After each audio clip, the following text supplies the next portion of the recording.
Today we're going to walk you through exactly how to refinish the floors the way that we're doing it. We have some reclaimed barnwood planks that are laid down on top of the subfloor as our flooring. It's not tongue and groove, it's just sandwiched next together as best as they can get it. And we've been doing all sorts of stuff in here like drywall work, mudding. We've chinked this wall over here with cement, like a cement sand mixture. And it's just, the floor's gotten disgusting. So before we do anything with the floor, we're gonna have to clean it. And what we're gonna do is first vacuum. Then I've got a bucket here filled with water and a few drops of Castile soap. I'm going to take this little microfiber cloth and I'm just gonna wet the segment of plank that I'm gonna work on. Then we're gonna use this. This is essential if you're gonna do this. This is awesome. It takes a lot of elbow grease out of the equation. We're gonna take this, we're gonna brush it very, very thoroughly, and then wipe it down one more time and move on to the next piece. So you can see in here, like we've already done about half the room, and you can see very clearly where we stopped cleaning. And so today I'm just gonna go ahead and clean the rest of the room, and I'll show you what it looks like.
Okay, so after we clean the floor, we're going to wax it, and what we use is Viking purified linseed oil wax. So we get it from a company called Earth+Flax, and it's www.earthandflax.com. We'll link that below, and then there's an Instagram, same name, Earth+Flax. So this is purified raw linseed oil.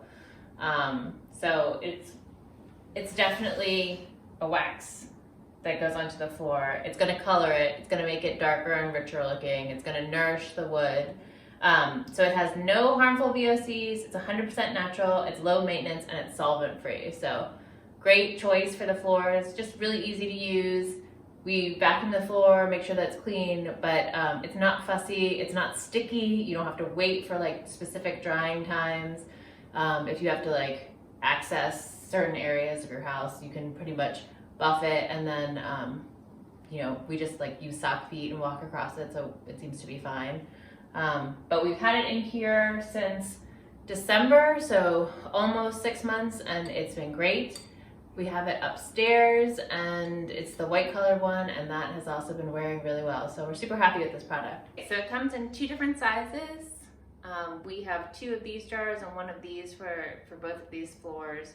The problem with this jar is that it's not very user-friendly. Like, you can't really see, I mean, my hands are too big to fit in here. So what I end up having to do is like scoop it into another container. So we actually like scoop some more into this container, but here's the container. And then we use microfiber cloth and this kind of like artist paintbrush. And the reason that we do that is because we have to, see how there's like a ledge here? I have to like paint the wax on the ledge in between the boards. So I've painted this all here. And then for all the edging, I don't want to get wax on the chinking. I don't want to get wax on the trim because that will change the color of it. I don't want to get it on the logs.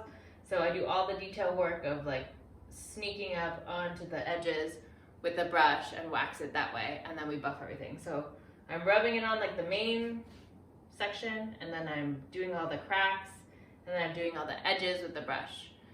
It's also, this wood is very textured, so this is not like your regular flat kind of like finished floor or even like unfinished but nicer floor. So there's a lot of rough pieces, there are a lot of knots, so like this little brush gets in all of those areas to keep them waxed. The way that we do this is incredibly labor intensive. So you should probably leave the wax on for about 20 minutes before you buff it. We use a little hand buffer that's a electric buffer. This will take you a really long time to put on, so 20 minutes goes by like that, so you won't have problems like waiting 20 minutes. I think we did 2 sections of the floor already, and that was like 2 days worth of work, like several hours worth of work. So I basically just like do a section. By the time I'm done that section, you know, I can start buffing, and by the time I reach the end of that section, like the 20 minutes will be up for like that section being dry. So I think you can like vary the amount of time that you are waxing and buffing. It doesn't seem to matter too much, but we end up leaving it on for at least 20 minutes, if not more, before we buff, just because of the time it takes for us to actually put the wax on the floor, which is not typical if you're not using like a barn wood. Obviously these are very dry. You can see the difference in color. It soaks up a lot, and then again, like I said, there's a lot of ridges that we have to work the wax into. If you had just a smooth, you know, sanded floor, it doesn't take as long.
So this is a very labor-intensive process. Between the two of us, to finish this whole floor in the kitchen, it'll probably be 50 hours, 50.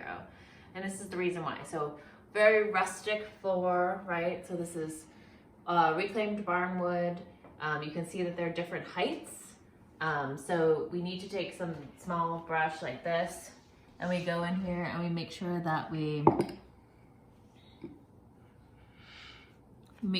get wax in the different heights here, so you can see the wax changing the color of the floor. And we do that for visual continuity, but we also do it just to protect the floor a little bit more.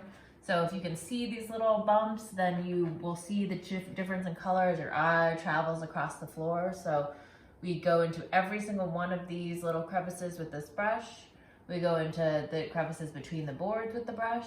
We also, there are like small knots and features like this. We need to get in there with the brush to make sure that the wax goes in evenly and thinly and doesn't like clump up in there. So for that reason, all of this little detail work adds the amount of time. Additionally, like these are rough hewn boards. These are not smooth at all. So if I was to, I'll show you this. I'll take the rag, get a little wax on there, and I'm just gonna wipe over.